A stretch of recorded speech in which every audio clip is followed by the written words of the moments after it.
कि मुझे समय दिया और मेरी बात सुनी। Thank you very much. जय हिंद। गोयनका जी, आपने मध्य प्रदेश शासन के साथ अपने अनुभव हमारे साथ साझा किए, बहुत बहुत शुक्रिया। और अब मैं मध्य प्रदेश के मुख्यमंत्री माननीय डॉक्टर मोहन यादव जी से अनुरोध करती हूं कि आज के इस महत्वपूर्ण अवसर पर हम सभी को संबोधित करें।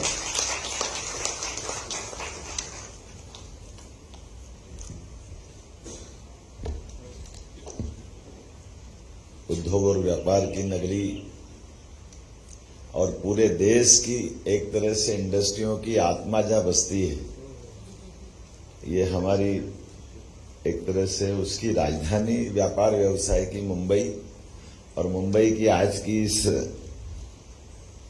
इन्वेस्टर्स खास करके इन्वेस्टमेंट की दृष्टि से एमपी के रोड शो के इस कार्यक्रम में माननीय अग्रवाल जी, मुकुंदन जी, सुब्रमण्यम जी, गोयनका जी, मैडम चौहान, हमारे पीएस और एसीएस उधर बैठे हैं साथ में।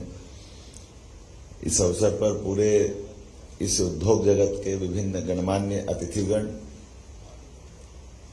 अभी गोयनका जी ने बहुत अच्छे से अपने अनुभव भी बताया, ग्रेसिम की इंडस्ट्री के माननीय अग्रवाल जी ने भी अपने प्रारंभ से मध्य प्रदेश के रिश्ते को रेखांकित किया है, उनने अपनी बात रखी है। मैं सबसे पहले मध्य प्रदेश की ओर से आप सबका स्वागत करता हूं, अभिनंदन करता हूं। एक तरह से इस समिट में आने के साथ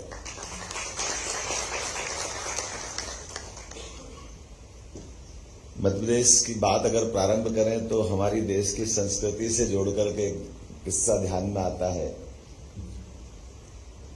किस्सा तो क्या है, लेकिन जानकारी होना चाहिए। हमारे यहाँ व्यापार व्यवसाय को प्रारंभ से किस रूप में देखा गया है। हम सब जानते हैं कि अगर ईसवी सन की बात करें तो यह ईसवी सन मोहम्मद ईसा मसीह जी के जन्मदिन के साथ जुड़ता है। 2024 चल रहा है। हिजरी संवत मोहम्मद साहब ने शरीर छोड़ा तो हिजरी संवत की गिनती आती है। अर्थात ये हम जो अपनी तारीख प्रारंभ करते हैं वो तारीख कोई न कोई के जन्म से, कोई के शरीर छोड़ने अर्थात मृत्यु से जुड़ती है। और भारत की परंपरा क्या है? भारत की परंपरा है जैसे विक्रम संवत है, तो ये हमारी संवत की परंपरा है। लेकिन संवत को प्रारंभ करने की परंपरा में मेन बात व्यापार व्यवसाय से जुड़ी है, इसलिए मैं इसको रेखांकित कर रहा हूं। हमारे यहाँ ये परंपरा है कि विक्रमादित्य ने जब अपना सुशासन स्थापित किया, विदेशियों को भगा करके शकों को परास्त करने के बाद, तो हमारे यहाँ व्यापार व्यवसाय से पूरे दुनिया का ध्यान हमारी तरफ आकर्षित हो, दुनिया में हम समर्थ कैसे हैं। ये उस समय का उदाहरण था कि उनने, जैसे उज्जैन उनकी राजधानी मानी जाती थी, तो ऋणमुक्तेश्वर महादेव आज भी उस स्थान का एक नाम है। लेकिन भगवान का नाम ऋणमुक्तेश्वर मतलब ऋण से सभी को मुक्त करना, कर्ज से मुक्त करना। तो उनने अपने पूरे भूभाग में, ऐसा कहते हैं उनका के शासनकाल भी उनका हिंदू कुश से आगे रोम की बॉर्डर तक उनका अपना हिस्सा था। तो सारे लोगों से कहा कि जिसके भी पास जो भी कर्जा हो इस देश के अंदर रहने वाले लोगों पे, वो कर्जदार भी और कर्ज देने वाले भी दोनों आए हमारे पास। और जितना भी कर्जा किसी का भी किसी पे भी है, वो सारा कर्जा राज शासन उसको चुकाएगा। तो शासन ने उन सारा कर्जा सबका, यानी एक भी व्यक्ति कोई कर्जदार नहीं होना चाहिए, सारा ऋण मुक्त होना चाहिए। जितना इतना सामर्थ्य जिसके पास है, ये भी आधा बता रहा हूं। आधा ये कि आज के हिसाब में आप अपने बही दस्तरे ले आइए, रिकॉर्ड ले आइए, सारा पैसा आप ले जाइए। जो साहूकार है वो अपना पैसा ले जाएंगे, जो ऋण जिन पे सिर पे था उनके सिर पे से ऋण हट जाएगा। लेकिन उसके बाद अभी और आधी बात ये थी कि ये तो हमने कर्जा मुक्त किया, लेकिन उतना ही धन और ले जाइए कि दोबारा किसी पे कर्जा ही नहीं हो, सब कर्ज मुक्त है। ये उनकी मूल अपनी भावना।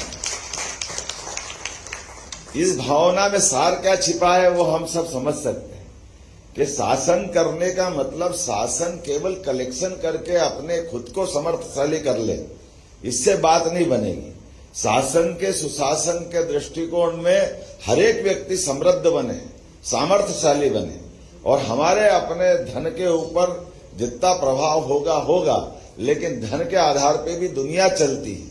उस सुदर्शन को दिखाने का प्रयास ये भारतीय संस्कृति बताती है कि शासन की व्यवस्था में शासन सामर्थ्यशाली होना चाहिए, समर्थ होना चाहिए, और समर्थ होने के पीछे उसका उदात्त भाव भी होना चाहिए, उसका संकीर्ण दृष्टिकोण नहीं होना चाहिए।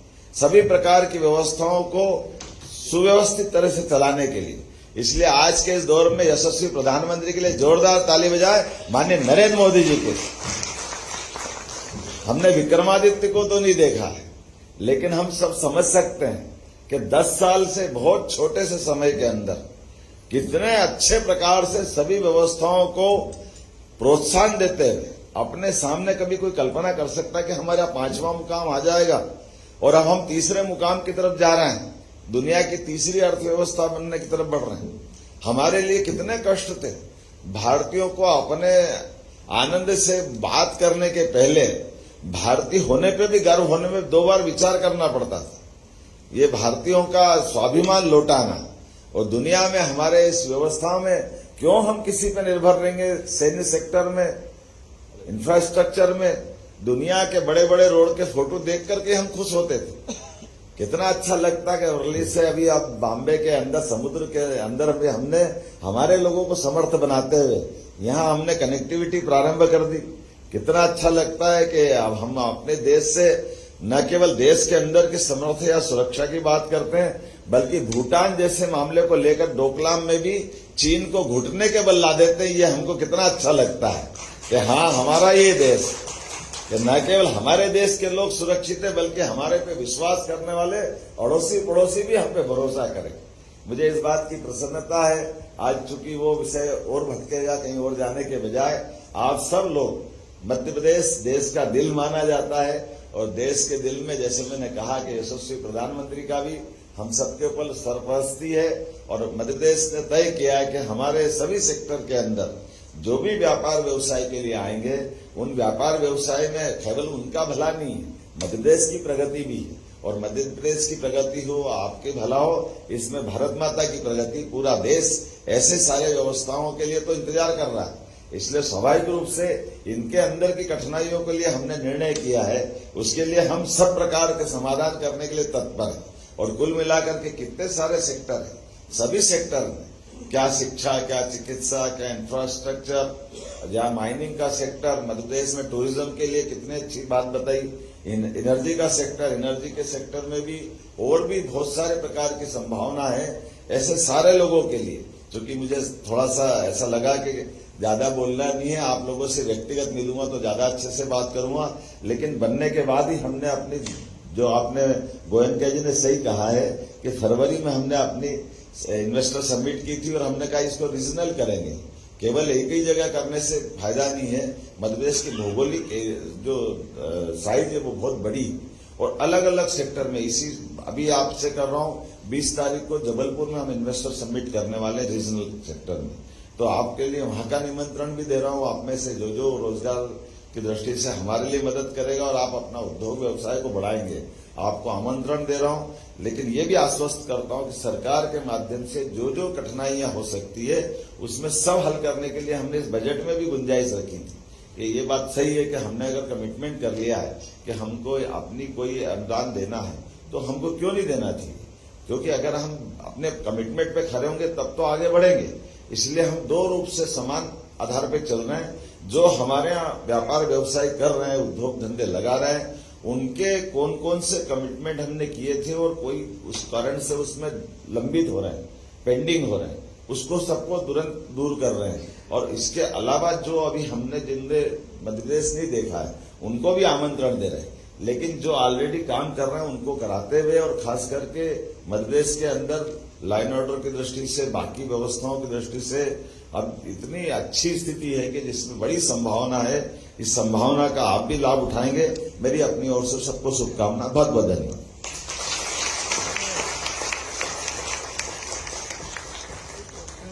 आपके बहुमूल्य विचारों की सौगात प्रेरणा के रूप में हमारे साथ बरकरार रहेगी।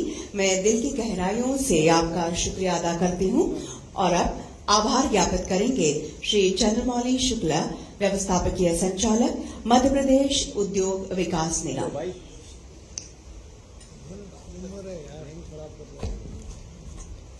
मैं अपनी ओर से मध्य प्रदेश सरकार की ओर से आप सभी का बहुत बहुत आभारी हूं कि सुबह बारिश होने के बावजूद भी आप लोग यहां पर पधारे। इसके बाद हमारी 3 छोटी राउंड टेबल कॉन्फ्रेंसेस हैं, फिर जिनकी लिस्टेड 1-to-1 मीटिंग है वो हैं। उन सभी से गुजारिश है कि कृपया अपने स्थान पर, अपने जगह पर उपस्थित हों।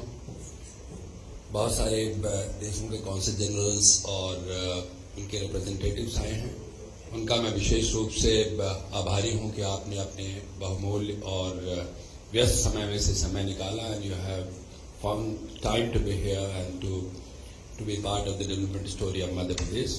मैं पुनः मंच पर उपस्थित सभी अतिथिगणों का, इस हॉल पर उपस्थित सारे साथियों का धन्यवाद करता हूं। जय हिंद। और इसी के साथ इस सत्र का समापन होता है।